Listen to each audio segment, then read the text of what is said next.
morning and thank you for joining us. Our morning outlook will focus on the dollar-yen, recent developments, and its potential impact on the markets. Let's hear from Greg in our trading room. The dollar-yen pair has fallen 0.4% in the last two sessions. The ROC has moved sharply into the positive area. Bitcoin has lost 3.7% in the last session. The CCI transitioned sharply into the negative zone. The price of gold has fallen 1.7% in the last session. The stochastic RSI has slightly diminished into the neutral zone. The price of crude oil has fallen 5.7% in the last session. The RSI moved sharply into negative territory. Thank you for sharing with us. Now let's hear from our news department. German shares suffered their weakest day since early June as the government agreed on an emergency lockdown to combat surging COVID-19 cases.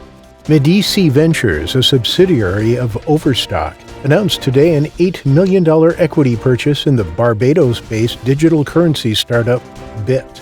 The dollar rose against the euro on prospects of a national coronavirus lockdown in France, with implied volatility gauges in the common currency and the yen hitting multi-month highs.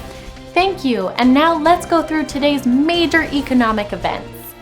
The Japanese construction orders will be released at 300 GMT, the German GDP at 500 GMT, the German retail sales at 500 GMT. The Swiss retail sales at 530 GMT, the Eurozone CPI at 800 GMT, and the Eurozone's unemployment rate at 800 GMT. We hope that you've enjoyed today's market outlook. On behalf of all of us here, we wish you a productive trading day.